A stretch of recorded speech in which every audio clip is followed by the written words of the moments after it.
ত্রয়োদশ সংসদ নির্বাচনে মনোনয়নপত্র জমার শেষ দিনে সুন্দর ও সুষ্ঠুভাবে কার্যক্রম শেষ হয়েছে।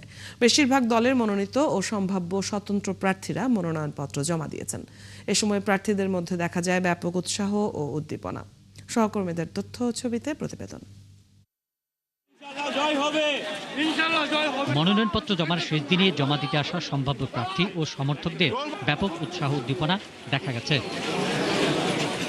মনোনয়নপত্র জমা দিয়েছেন সিলেট ২ আসনের বিএনপি মনোনীত প্রার্থী তাহসিনা রুজদীর, লুনা ও তার ছেলে ব্যারিস্টার আবরার ইলিয়াস অর্ণব। এছাড়াও সিলেট ১, সিলেট ৩ ও সিলেট ৪ আসনে বিএনপি মনোনীত প্রার্থীরা মনোনয়নপত্র জমা দিয়েছেন। নারায়ণগঞ্জ ১, রূপগঞ্জ আসনে বিএনপির মনোনীত প্রার্থী মুস্তাফিজুর রহমান ভূঁইয়া দীপু মনোনয়নপত্র জমা দিয়েছেন।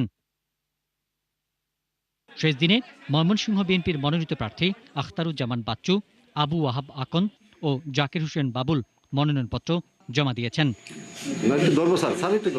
মাদারীপুর ২ আসনে মনোনয়নপত্র জমা দিয়েছেন বিএনপি মনোনীত প্রার্থী ও মাদারীপুর জেলা বিএনপির সদস্য সচিব জাহানদার আলী মিয়া।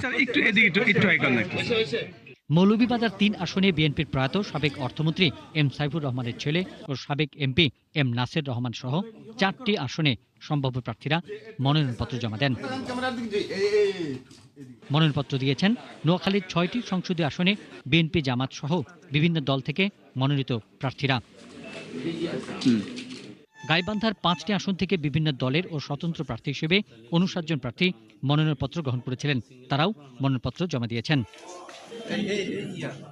এছাড়াও শেষ দিনে কিশোরগঞ্জের ভৈরবে, খাগড়াছড়ি, চাঁপাইনবাবগঞ্জ ও জামালপুরে বিভিন্ন দল ও স্বতন্ত্র সম্ভাব্য প্রার্থীরা মনোনয়নপত্র জমা দিয়েছেন।